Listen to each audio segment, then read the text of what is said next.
Rema hari ini, Yehezkiel 36 ayat 26. Kamu akan kuberikan hati yang baru dan roh yang baru di dalam batinmu, dan aku akan menjauhkan dari tubuhmu hati yang keras, dan kuberikan kepadamu hati yang taat. Seringkali manusia datang kepada Tuhan dengan satu harapan besar, agar keadaan hidup berubah. Kita ingin masalah selesai, pintu terbuka, dan keadaan menjadi lebih baik. Namun Tuhan melihat lebih dalam daripada sekadar situasi yang kita hadapi. Dia tahu bahwa perubahan keadaan tanpa perubahan hati hanya akan membawa kita kembali pada masalah yang sama. Karena itu, Tuhan kerap bekerja dari dalam terlebih dahulu. Melalui firman-Nya dalam Yehezkiel 36 ayat 26, Tuhan berkata bahwa Dia akan memberikan hati yang baru dan roh yang baru, menggantikan hati yang keras dengan hati yang taat. Tuhan mengerti bahwa sumber kehidupan seseorang bukan hanya apa yang terjadi di luar, tetapi apa yang terjadi di dalam hati. Hati yang keras membuat seseorang sulit diajar, sulit ditegur, dan mudah dikuasai oleh kepahitan, kekecewaan, atau kesombongan. Sebaliknya, hati yang baru membuat seseorang peka terhadap suara Tuhan, mudah dibentuk, dan siap berjalan dalam kehendak-Nya.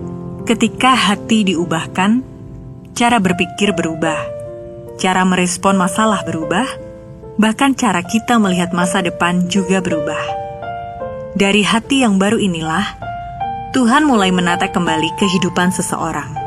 Ya, Tuhan tidak sekedar memperbaiki hidup kita dari luar, tetapi membangun fondasi yang baru di dalam diri kita.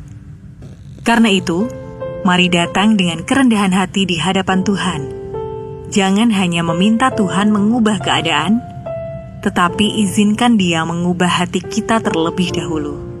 Mintalah agar Tuhan melembutkan hati yang mungkin selama ini menjadi keras karena luka, dosa, atau kekecewaan. Biarlah Roh Kudus membentuk hati yang taat, hati yang peka, dan hati yang mau dipimpin oleh Tuhan. Sebab ketika kita memiliki hati yang baru untuk Tuhan, bukan hanya hidup kita yang berubah, masa depan kita pun sedang dipulihkan oleh tangan-Nya. Apakah ada bagian hati Anda yang masih keras karena luka, kekecewaan, atau dosa yang belum Anda serahkan kepada Tuhan? Bagian manakah itu? Mengapa dibandingkan meminta Tuhan mengubah keadaan, lebih baik Anda mulai sungguh-sungguh mengizinkan Dia mengubah hati Anda? Bagaimana Anda bisa membuka hati dan memberi ruang bagi Roh Kudus untuk membentuk Anda menjadi pribadi yang taat kepada Tuhan? Tuhan yang penuh kasih, kami datang dengan kerendahan hati di hadapan-Mu. Ubah hati kami yang keras menjadi hati yang lembut dan taat kepada kehendak-Mu. Bentuklah hidup kami melalui Roh-Mu, supaya kami semakin peka dan setia mengikuti jalan-Mu setiap hari.